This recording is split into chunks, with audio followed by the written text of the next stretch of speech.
this is Leilani Cawthon, your host from the Learning Counsel, CEO and publisher of our news media and research organization. Things have been changing a lot for Learning Counsel.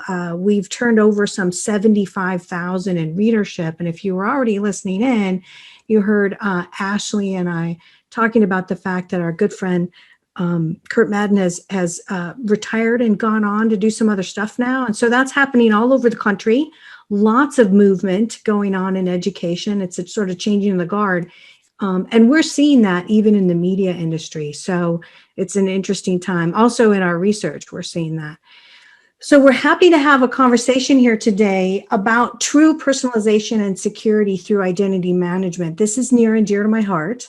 I had spent 4 years of my career in the encryption software market, having to do with privilege rights and whether or not you can have access to something. And, this is like the brain surgery level of software encryption is. So I'm very familiar with this area and I'm excited to talk about it because I think what's going on in schools is that we have a very different environment in terms of the flexibility you have to have as an organization from a software view and where the students are. It's kind of blowing up both scheduling as well as rostering. Is the student in the class? Are they out of the class? Are they attending online? The whole thing.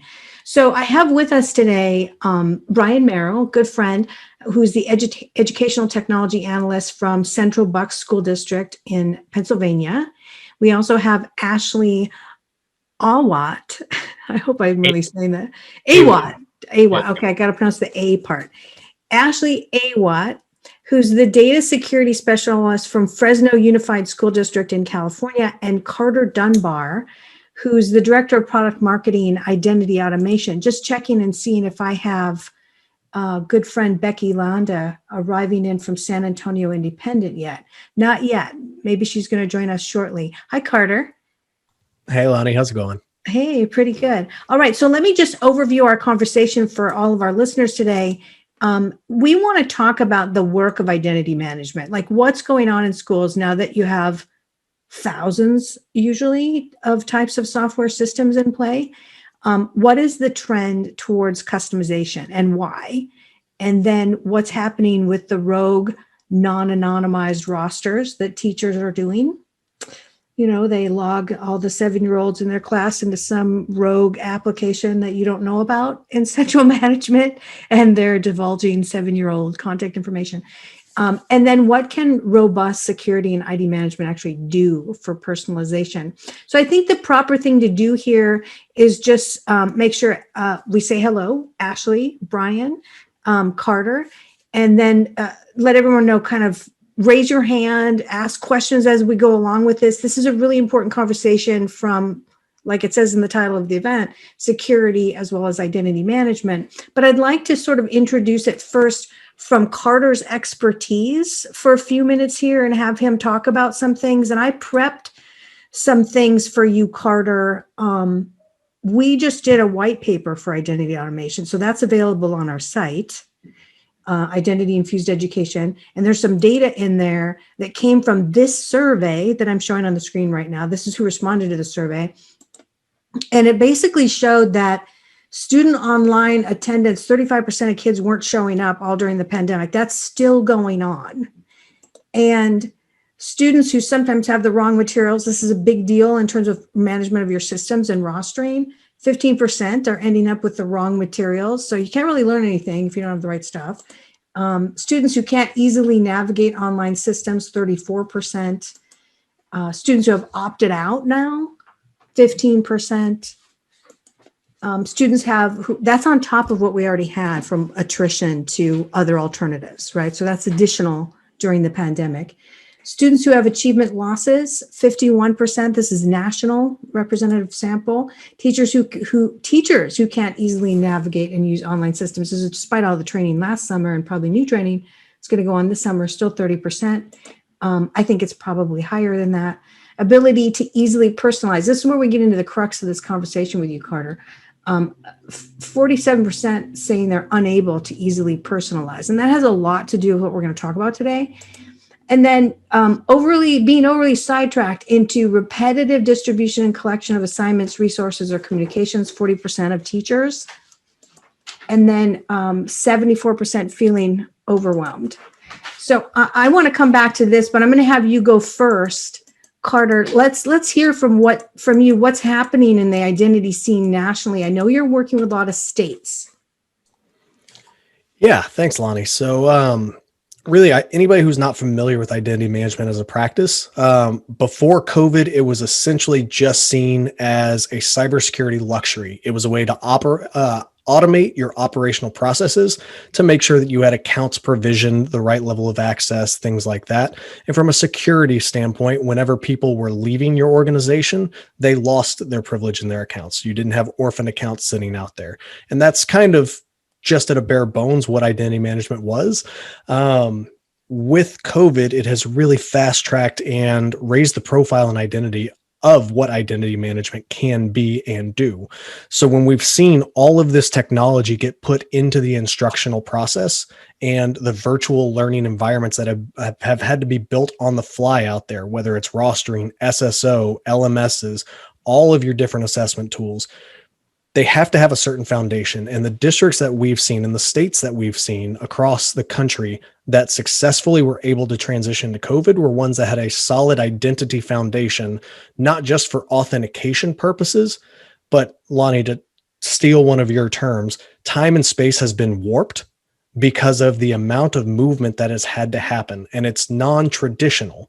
So having a way to in real time automate all of that to make sure that you have the right level of resources, the right access to the right things at the right time was just a valuable foundation. But so moving beyond that, what that can also mean is the operational efficiencies that were automated beforehand don't have to just be security focused anymore. Look at one of the main pain points that we've heard from teachers across the country is taking attendance was a nightmare during COVID. They're having to check 4, 5, 6, 8 different places. There's a checklist of, did the student log into the LMS? No. Okay. Did they log on to the synchronous learning? No. Okay. Did they submit a report? Did they do this? The teacher's having to go through all of that to figure out what qualifies as a quantitative measurement of attendance. Mm-hmm. All of that ties back to the identity. That's a process that can be automated. And so starting with the identity for everything in your digital ecosystem, whether it's security-based or just user experience and instructional focused, it is really the point that we're trying to come from now coming out of COVID. Yeah, interesting. I didn't know that about teachers having to do that, but I talk a lot about like the over amount of traffic, which I want Ashley and Brian to talk about next. But let's just frame out the other aspect of this, and that is when we talk about identity management now, we're talking about more than rostering. I made this little picture for you, Carter, so I could understand what you're doing.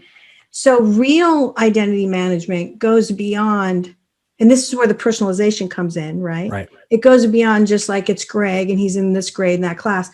It's tagging that centralized identity brand for the individual with a lot of other data. So like they like games and playing the banjo. They were a good kid in this particular class or whatever, they got these grades. So that when a teacher's looking at the identity in terms of what they would program out to like IEPs and individual, personalization, everything, they go, oh, this kid has an audio hearing problem, so we need to do something special for them in class. That's what we're really talking about. Am I right, Carter? Also? Yeah. Okay. Yeah, absolutely. So if we look at a digital identity as more than just a username and a password, more than just what courses are they enrolled to, what makes that person individual? So Lonnie, you know this. I used to be a high school teacher. So teachers all the time do this amount of personalization in the classroom. They get to know their students for the best way that they can reach them. That's really hard to do virtually.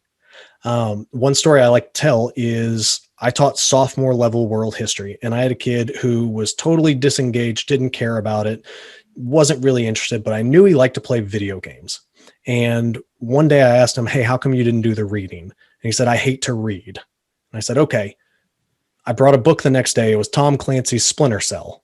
And I was like, I know you play this game. try reading this book. It's yours to keep. If you throw it in the trash, that's totally fine. That's up to you. He came back the next day and said, I read the entire book. I loved it. Are there more? And the more he started reading, the more he started asking questions like, hey, what was the Cold War? What were things like that? And it's being able not just to understand the curriculum that he needs to be in the course that he's assigned to, but also understanding what makes this person tick. What do they care about and how can I reach them? And there's so many data points in the virtualized learning environment that's out there that being able to consume and consolidate all those and make actionable insights, that's what identity really is understanding the individual. Yeah, so I love that as a sort of a kickoff point. I know I've sort of started off with like our primary questions here. So I'm going to start with you, Brian, and then Ashley. So, this whole question of identity management, we just threw a bunch of dimensions of it at you. Okay. So what's happening right now in your district? Like how many people end up having to do rostering and what's the process like and how does this all work from your perspective? Great. So in terms of rostering, that person is me. I handle all of the rostering that we do. And that was one of the pieces when I moved into this position was we need to get out of the CSV game and uploading things to pieces. This is really inefficient. So thankfully, that one roster standard was kind of just coming about, and we really leveraged that pretty heavily. We use Infinite Campus for our student information system. So, they were an early partner for that one roster standard.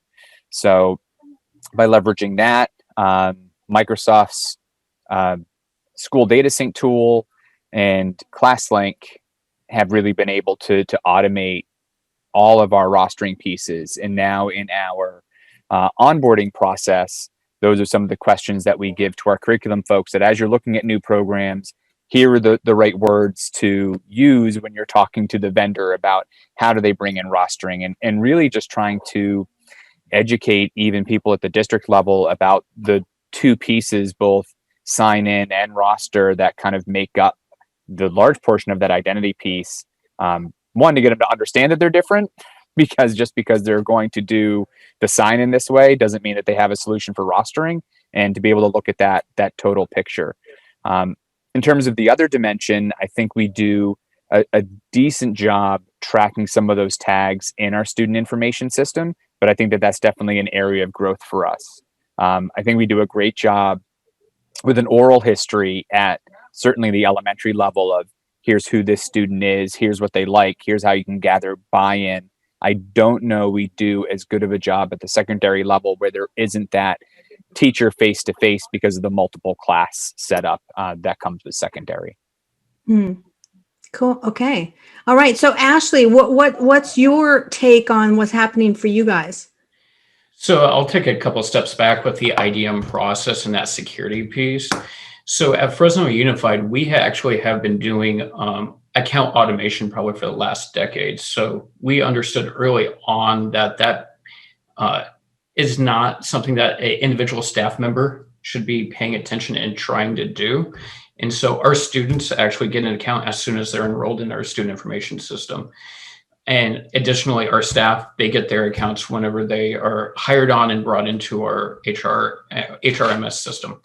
And so that piece has already been kind of solved for Fresno Unified. We've been doing that for quite a while. One of the challenges that we've had probably for the last couple of years is in regards to rostering and that single sign-on piece for students and getting into the EdTech software. What we've done is we've done a push into using Clever, and Clever has been a great partner over the last couple of years. And what that has allowed us to do is focus more on the EdTech technology and less on creating those CSV files, that are less on that rostering piece, and really focusing on choosing quality technology that assists in the classroom. And so with Fresno Unified, we established a process about 1.5 years ago. And this will answer a couple of later questions as well. In this process, any new piece of software goes through an IT security and privacy review. We actually do a rostering and technology integration review within IT as well, because not all software supports Clever, unfortunately. And here's something I would like to mention to all vendors, if vendors are listening, is one roster is a standard, but every vendor's take on one roster is unique. And so, as Brian probably knows, you have to do tweaks to get that one roster process working. And so we've actually pushed back and said, if you don't support Clever, you have to have a really, really good reason why we need to use that piece of technology. We also brought curriculum and instruction into the picture as well. And so they review for in-classroom use. We actually do an ADA accessibility review of all new software as well. And our purchasing department's also invited to the conversation. And the last thing we want to do is surprise any department with, hey, we got this new piece of software. I'm not going to say it never happens. It still happens on occasion. But between our different departments, we've been able to have a process that reviews software, smooths out that single sign-on and rostering piece, and it also gives realistic expectations back to the school site of what to expect. Okay, so let me just make sure I clarify this one point. Do you sometimes have some rogue software that didn't go through centralization? We do. That happens. It happens, but one of the greatest partnerships we've had is with our purchasing department. Yeah. So purchasing puts a red flag on it, pauses the purchase of any new software. It says, has it gone through the process? If not, go back to the beginning. Let's have that conversation. Ooh, love that tip for the day. So, hey, make sure your procurement department knows, like, don't let people just buy anything. Like, what are you doing? So one of the fears, or one of the hesitations I have with that, though, is the free software. And so that's not going through purchasing. It may not be going through the review. And if it's free, that scares me even more, because we don't have the correct privacy agreements in place. Additionally, you are probably the product at that point. Yeah, you are. Free is like a puppy, right? Exactly. Okay, so Brian, your comment, I want to hear from you too, and then I'm going to ask Carter to comment. Do you have some rogue stuff that you know about or find out about every once in a while with a big surprise bow on it? Okay. Yeah, every now and again, someone sees something and tries it. And I think we do a fairly good job of finding replacements that are already within our stable of software that do a similar thing. Another action that we took is we disallowed folks to be able to approve things for their Microsoft sign-in. So if you're trying to sign in for the first time, it asks for your consent to be able to pull in information from your identity to be able to build your account. And that's all turned off for users. They can't consent to that. And that really helped, where at least if you're making an account for a rogue software, you're not pulling our data into that. So we've limited our exposure, and that's driven down that kind of on the fly adoption, which has been nice to do. That's another really great tip, because I don't know that many districts that even know that you should do that if you're running Microsoft. Do you happen to know what that would be like in the Google sphere? I don't. I would imagine that they have a similar consent by admin area within the Google Management Console. For the Microsoft side, it's in the Azure portal. But I would imagine it's in a similar area, and you would just disallow individual consents, and then everything has to be from a global consent to be able to start to pull that data out. Smart. Okay, Carter, your comments on this. Yeah, I think both Brian and Ashley bring up some fantastic points. The one I want to really highlight is when Ashley was talking about his best partner, and this was procurement.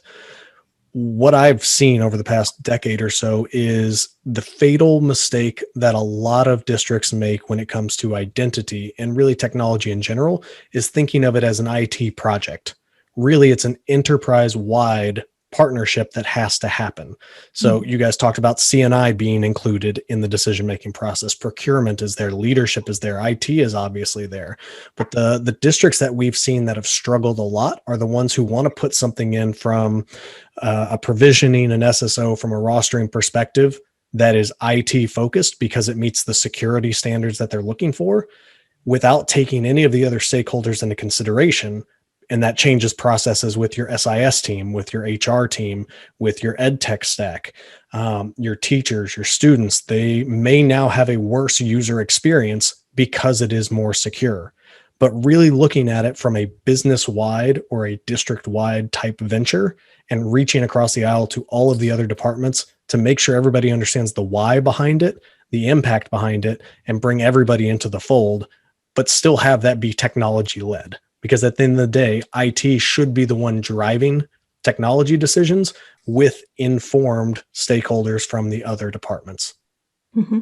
Good comment. Okay, so it's fabulous. We have my good friend Becky join us from San Antonio Independent. Good to have you, Becky. I'll bring hi. you to speed. Yeah, hi. Hi, thank you for including me in this discussion. Appreciate it. Yeah, just so everyone knows, met Becky a couple years ago. Super excited to have her with us.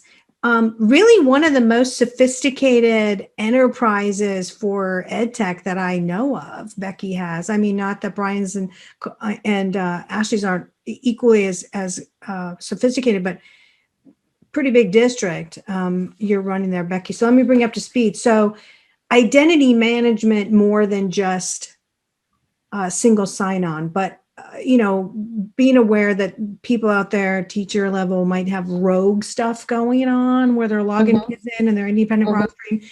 And then the second level of the discussion is that identity is now moving beyond teachers trying to remember all the individual things that make an individual student an individual. And the identity in rostering is literally complexifying so that individual students are tagged with way more data. That makes that individual entity float, amongst all your different applications rather than be buried over in some single application and has utility in terms of personalization. So that's kind of what yeah. We're seeing all of that. Yeah. So bring us up to speed on your environment then, and with rostering, identity, and that kind of stuff. So just for the purposes of kind of getting a scope of who we are, right? Our district has almost 50,000 students, 100 schools, over 4,000 teachers, and so when we look at a rostering system, we were very lucky that during the pandemic, we had already started with a single sign-on. And as a matter of fact, I met them through the Learning Counsel. So we were able to get that work started. And so by the time the pandemic hit, we had already started that process. So it was a good fit for us. But I think we've learned so much through that, in that now a district our size requires that we have one system rostering, because without it, it just makes it very difficult for us to provision hundreds and hundreds of different software. When you talk about teachers having those kind of innovative practices that we want to see in every single school environment, one of the greatest challenges is security when it comes to all these free apps that they want to get.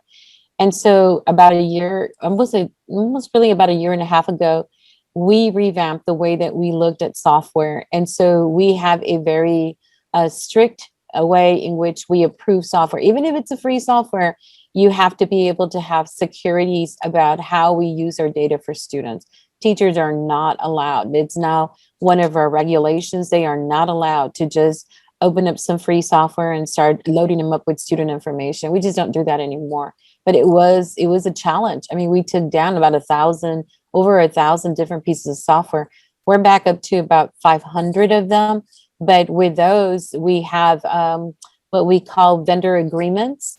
And some of our vendors have been very difficult about allowing us to do that, to be able to say, we're not going to, we want to use the data any way we want to. And we're just saying, no, you can't.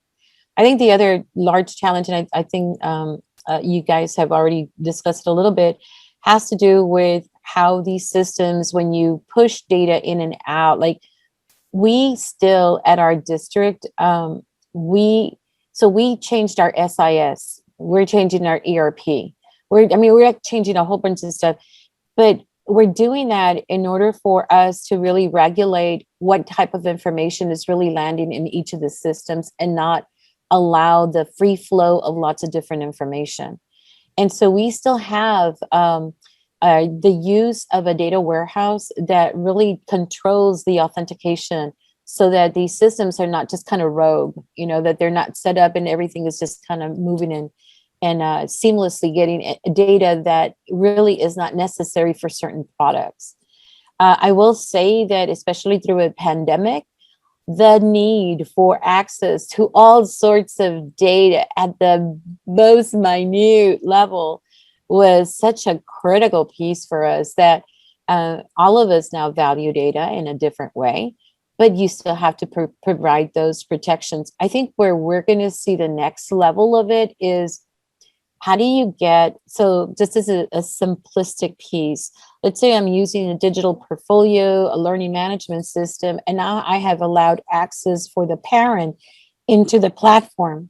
So I gave the parent a code, and the code was the classroom code, and the parent is now in the classroom.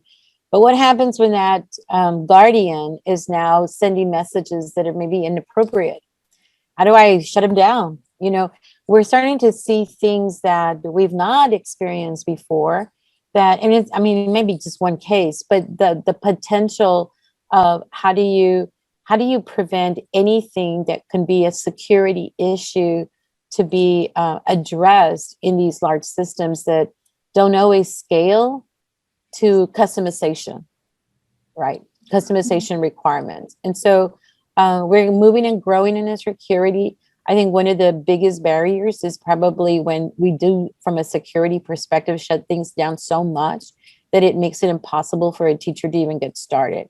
And one of the big pieces for me is just the login approach. So my goodness, without the QR code, I don't know how children or teachers for that matter, in a pre-kinder to second grade environment can literally allow our kids to be using sophisticated login systems or passwords or addresses to be able to manage getting into any device. Because forget the software, it's just trying to crack into the device itself.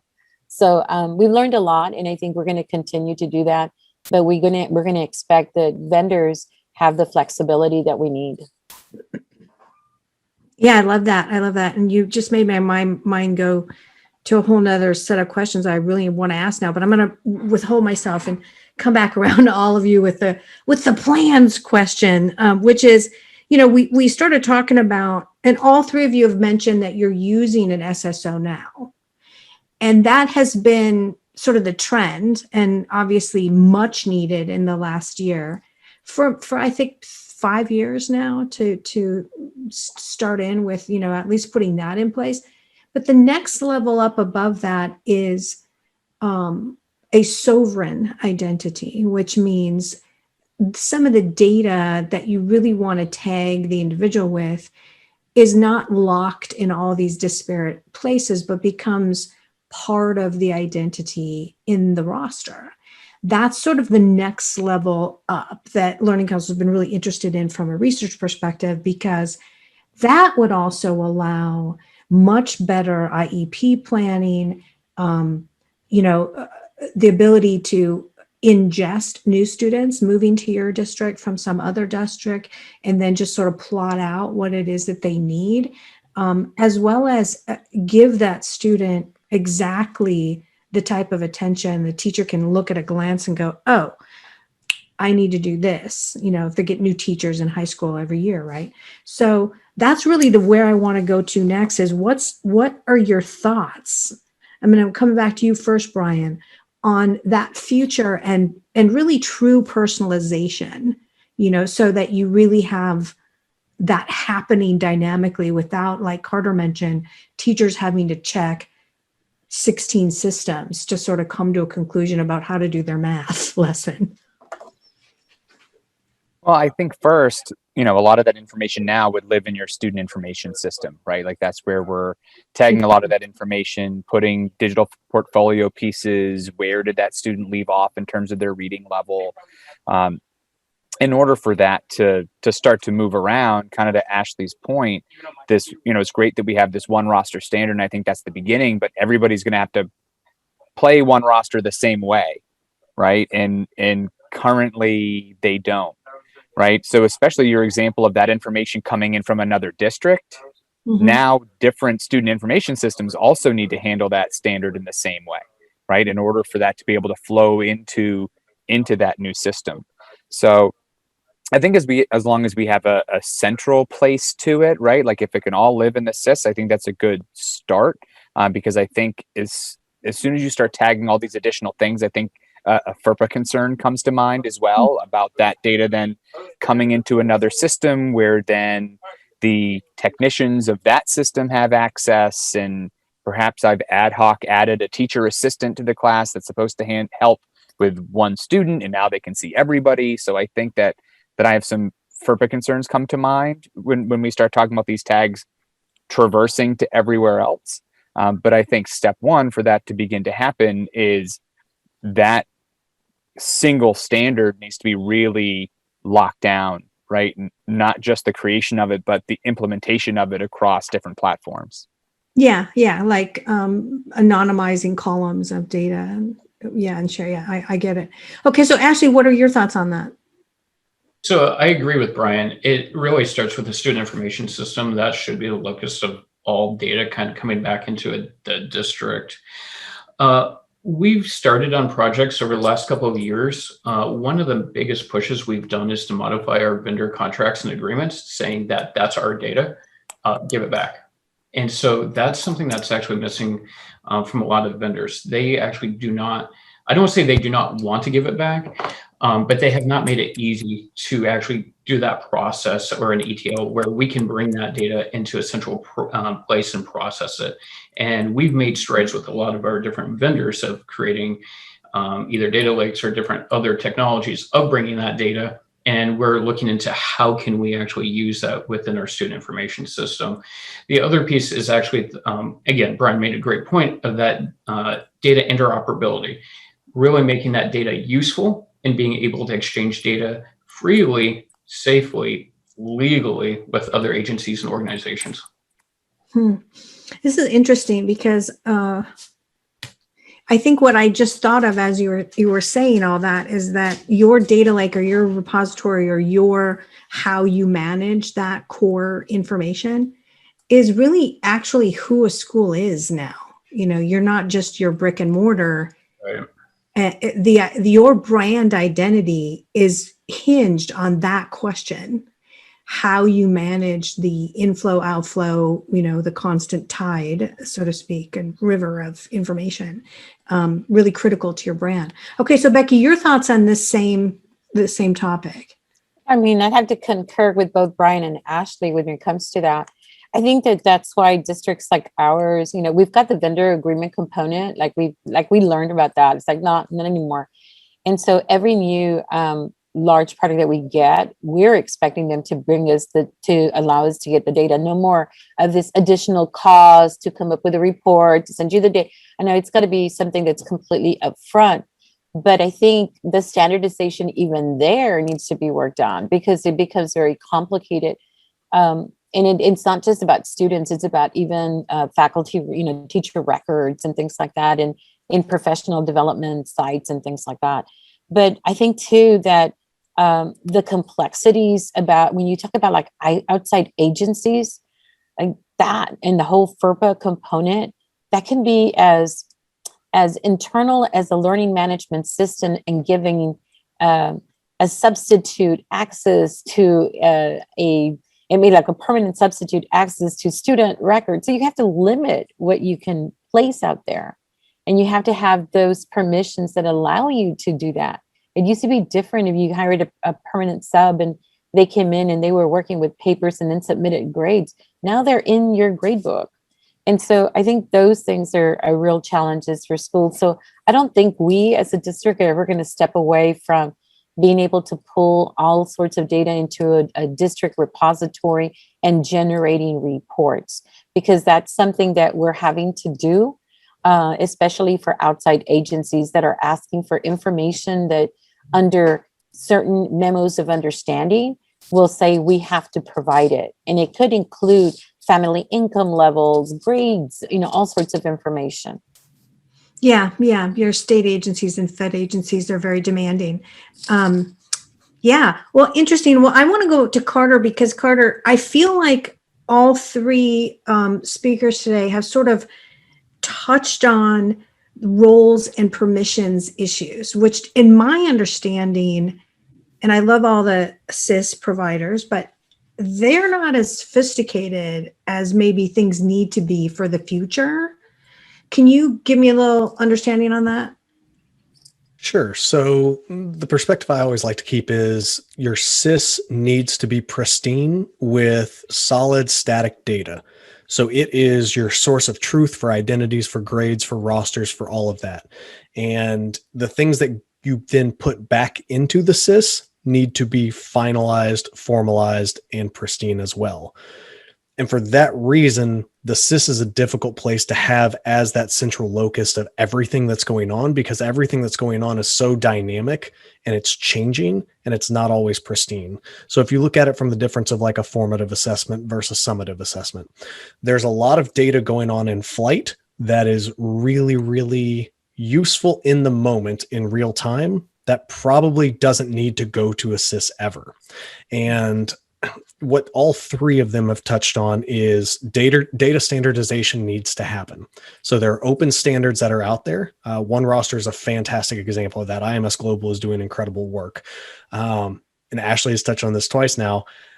One roster at one vendor is not the one roster of another vendor necessarily. And in lieu of standards actually being widely adopted at this point, there needs to be some type of middleware. There needs to be some type of intermediary that's able to say, we understand how this vendor views one roster, how they do one roster, and we can transform that through the ETL to make it whatever is needed for vendor B, vendor C, for the district. But at the end of the day, absolutely, the data should be the district's first and foremost. And one of the things that we like to push is we are all about the open standards and trying to help everybody and every vendor adopt the open standards, because that levels the playing field to where we would much rather compete on innovation than on data hoarding. Like we are big in understanding this is not any data we want to monetize. We want to help you move that data. And when we're talking about the walled gardens that exist in the EdTech ecosystem, every application has incredibly valuable real-time insightful data that if a teacher wants to leverage it, they have to go log into that specific application. Mm-hmm. So in my mind, I always look at SSO was a way to solve a problem. That problem was I have to go log into too many different places. So I bring the login into a single place, and that's fantastic. But now if I want to get the insights out of these applications that I'm able to easily access, I have to go log into every single one. So we need a singular reporting engine. We need a single place that does the data lake, the visualization for whatever the district needs it to be. And until data standards are widely adopted, there has to be that transformative step. But with that, we don't just need lakes of data. We need actionable insights. We need something that understands the data and can just tell me what the data is telling me. And the example I always love to use is Netflix knows me better than almost anybody except maybe my wife. Like there are so many times that I will log into Netflix and it'll say like, hey, Carter, you might like this. And I'll look at it. I'm like, God, Netflix, you get me because I do like that. Thank you. And there's no reason with all of the data points that are out there today in our EdTech stack that we can't do the same type of thing for our students to make it just personalized for them based on what's already out there. Okay, so now you touched on two issues, and I want to find out from our educators on the line where they're at and they're thinking with this, and that is, number one, is your data if it's in the construct of a SIS and not your own data lake? And then sort of the second level of this is, Carter, you sort of, the last thing you said was, basically how you can use information. And it's very dynamic. Like if you look at some of the courseware, the pace the student is moving along in the animated math programs, right, equals information that the teacher needs. This is a very different construct of information with no standards around it that I know of versus a SIS, which is generally flat text. It might have links being used that go out to sort of, mini animated graphical things, but they're normally discrete learning objects. So there's the discrete learning object world, which is known to the SIS environment. And there's the full courseware world, which is tagged in behind your SSO, but it's generating information. And I think that we're going to see in the next couple of years a convergence of the data points coming in out of this stuff that needs to go somewhere, and what's in a SIS, which is in my mind fairly flat in terms of its learning digital imagination of things. It's sequential lesson planning, essentially, from my understanding. So how do you feel about those couple of things? Is it okay, Brian, if I change it up and go to Ashley first this time? That's okay with you? Yeah, of course. Ashley, you first. You're on deck. So fortunately, back in 2009, Fresno Unified started their own path. And so we actually developed our own student information system. And so we are bringing in all these different data points. And then over the years, we've been doing incremental improvements. So like every couple of months, we have a new release. And part of that journey is we've been exploring data visualizations and actually making data actionable and presenting it in a way to different stakeholders that's relevant to them. And so I feel like we've started down this path. We're not at the end of that path by any stretch. Additionally, we've started using Power BI over the last couple of years with Microsoft. And again, making that data available to the people who need it to make actionable decisions. One of the challenges, again, is that dynamic data, but with the tools that we have that really consume that data and make it available, we can create standardized ways of showing that data and understanding that data for broad spectrums of our users. And then are you at the point, like Carter mentioned last, of actually presentment to the individual student, or are you still mostly at the presentment to teacher level? Or are you thinking about student presentment like Netflix? Well, we are thinking about the students. We are getting data back from different stakeholders and partners, such as Clever, such as Microsoft and others.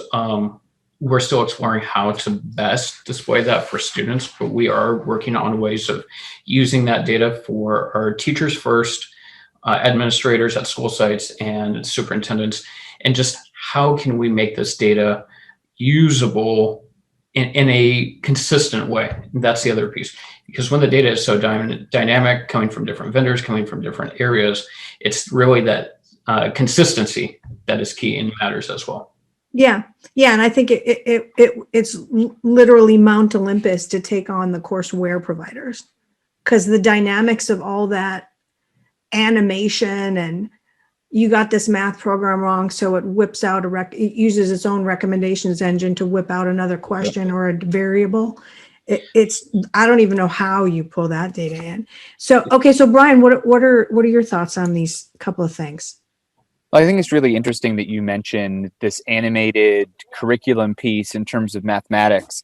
I sat with Houghton Mifflin Harcourt probably 4-ish years ago at COSIN. They were talking about a data visualization project that they were working on, and they ended up going a very different direction. But the advice that I gave them at the time was, what you should really be looking at is how are students interacting with your digital program as they go through, and capturing that data and delivering it to the teacher and student to help them with their instruction. Instead of making this student take a test, let's just look at what they're doing day to day and use that actionable data. So I think it's interesting that we're finally kind of getting there as a conversation that, these data points are valuable and actionable.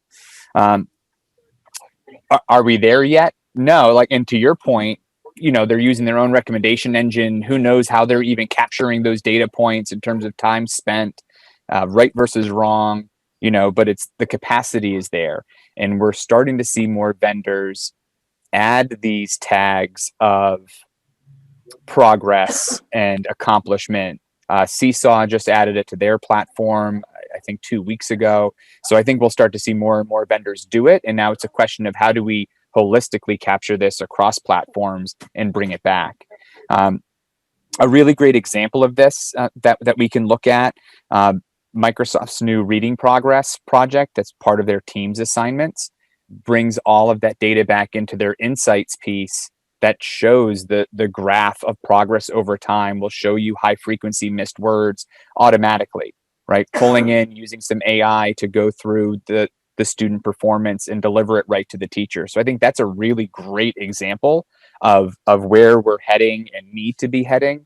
And now it's a question of how do we uniformly get this all in to be able to get the insights, not just in that specific platform where we decide to make that test or quiz because of the insights we can get, but no matter where this assessment takes place or where this activity takes place, that we're still capturing that data.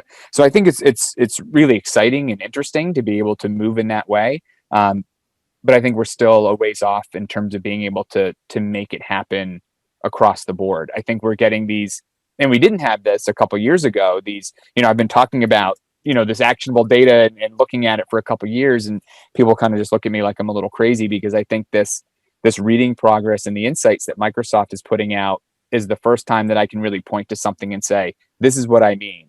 The students go through this activity, and then you are presented with really easily digestible results that are actionable. So I think we're on the cusp of this really starting to snowball. Yeah. And so, yeah, you're talking about recommendations, AI capacity, the adaptive curriculum field is just huge. Mm-hmm. Dreambox, Achieve, Apex, IXL, I think there's about 1,000 companies in that space, and some of them are pure math, and some of them are like all over the board. Scholastic's got all the pre-test for you for your Lexile, and then shunt you just the right books, and the teacher can gate the parameters, how Mm-hmm. much above your Lexile, how much below. And then as you're moving through, it's triggering pace statistics and Right. all kinds of data that I don't see them even having to port out in many cases. No, and what I think the difference is too is that those are all, for the most part, these pre-canned platforms where they go in just a certain order, and you log in and you do their piece. The difference I see with this reading progress piece is that's teacher generated assessments or pieces. So Yeah. whether you want to do, it's reading. So whether you're doing a fluency check across an LRA, DRA type thing, or you're doing a high frequency word check or just a random passage, it's whatever you as the teacher want to give to your students. And then you're still capturing the same type of data, as opposed to them going through more of a pre-scripted program that you as the teacher don't have much, if any, control over. Yeah. It's a really interesting area. Okay. So Becky, your thoughts on all of this? So I'm going to kind of go back to your original comment about control. Hmm. And I think that, so we've experienced both. So I mentioned to you that we went into a new SIS. So the district had always had control over their data.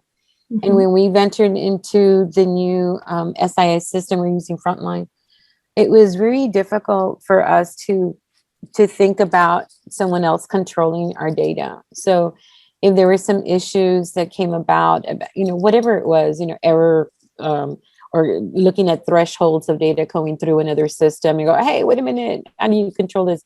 Oh, wait a minute, it's not us anymore. It's like it's sitting somewhere else. And you have to kind of find out what happens there. And really the conversation started off with who has control over that data. And it wasn't the way that you're talking about it, but it was just almost like in the physical sense, who really has control over our data. It was, to me, it was really quite interesting. So very quickly, I think we had to figure out, how do you maintain the management of your own information? And so I think that's something that we're still, they're still working through, as all the new pieces of data are placed into the same types of systems, at least from the single vendor. How do you really continue to maintain some control there? The other part, I think, and I think this one to me is probably the one that impacts me the most, has to do with that reporting capability. As you were talking, I was just kind of listing some of the common products that a single teacher would have to use. So an SSO does give you accessibility at the student or teacher level to just enter that system. But if you're really talking about actionable data, then you really have to look at what each of those platforms really tells you. So I know in the past, we've looked at between 21 to 34 platforms that a single teacher uses. Yeah. I can't imagine a teacher on a daily basis or even a weekly basis going into 21 to 34 platforms to look at the actionable data results. And so for us as a district, we take some of the biggest systems and we generate custom standardized reports, but they're kind of at the administrative level. So it's kind of, it's your progress monitoring type of report and not the Netflix, I know what you need kind of vision for us. So that's a real challenge. And I think, for me, one of the charges I have is the instructional materials allotment. And so that is, I have to really assess whether or not a product that we purchase is literally being used. And so we have challenges in interpreting the reporting components coming out of all of these different management systems. Everybody looks at it differently. Everybody tells you differently, and you have to get really good at interpreting that information to say, no. This is what I'm really, truly looking for so that you can assess and provide some good decision-making information to those stakeholders before, we continue to use products that really are not giving us the leverage that we need.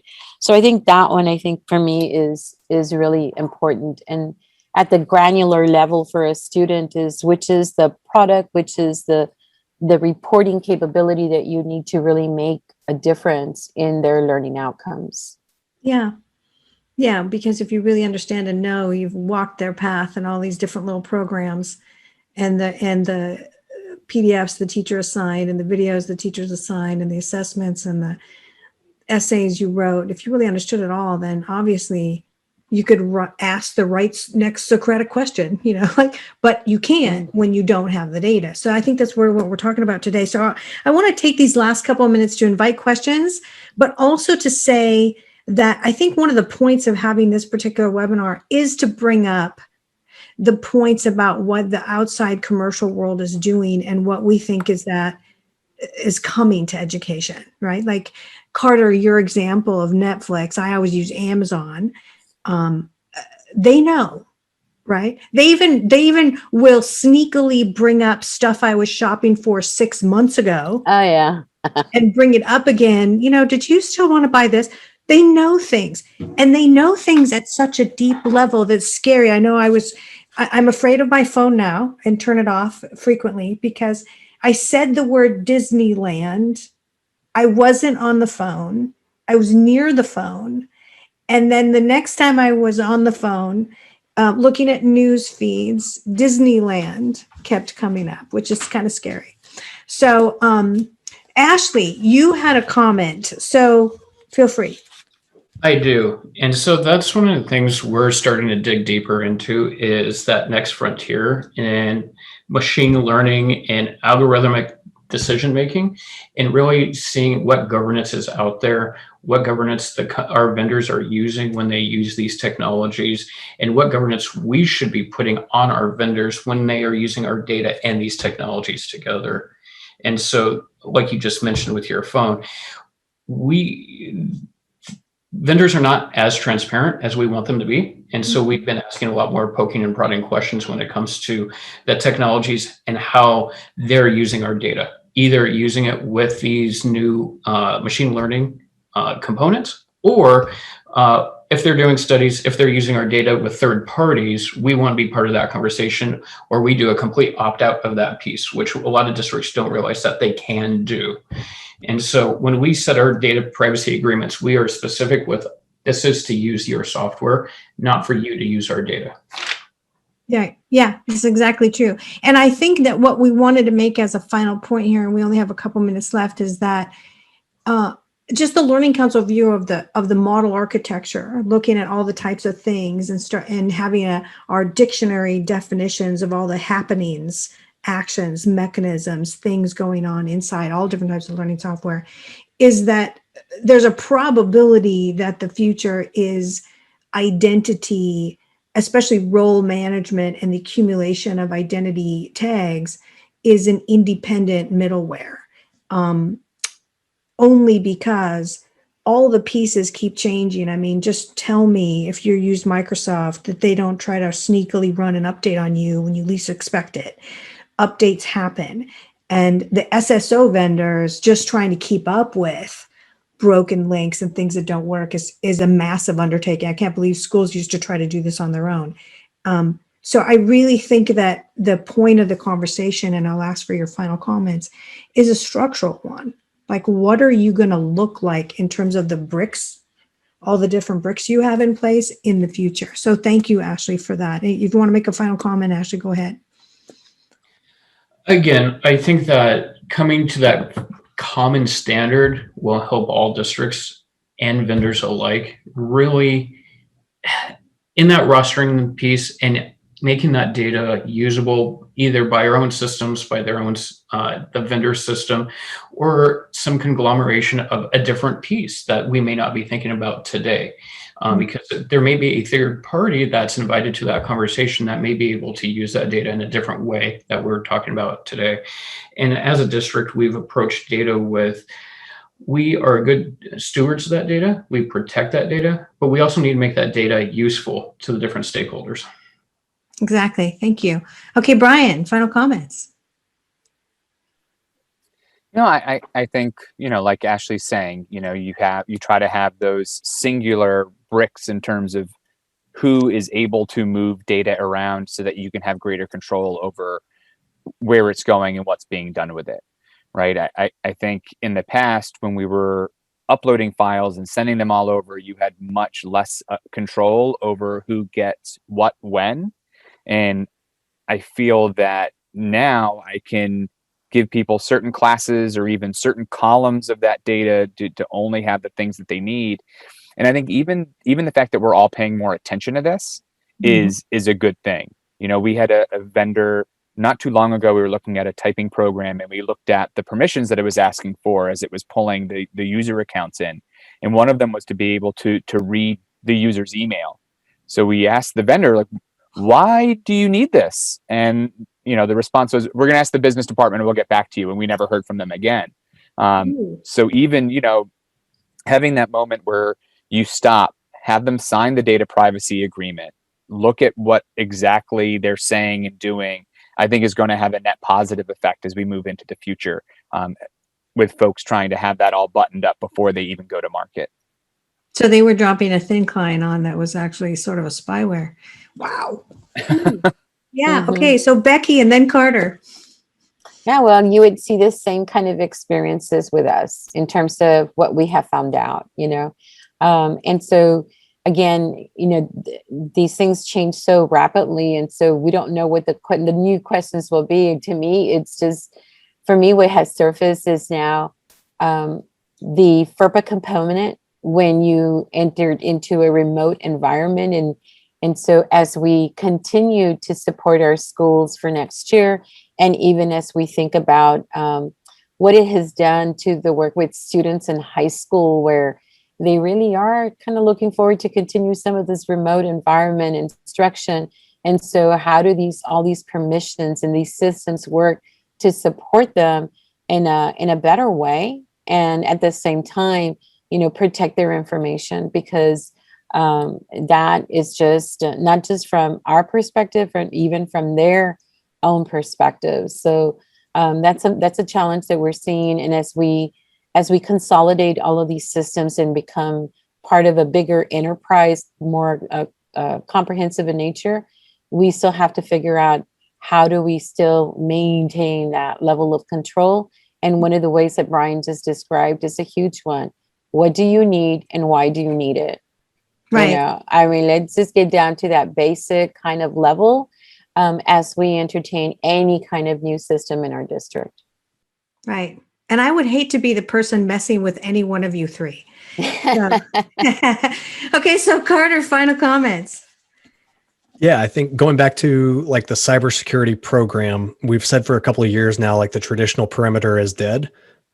because there's just too many moving pieces and the vectors have all changed. But the constant in cybersecurity is the identity. It comes down to, who is this person? What are they trying to do? And should they be able to do it? That's the security principle that IAM is built upon. And I think what we've seen now from COVID is your virtual learning environment also has that same principle of, who is this person? What are they trying to do? And should they be able to do it?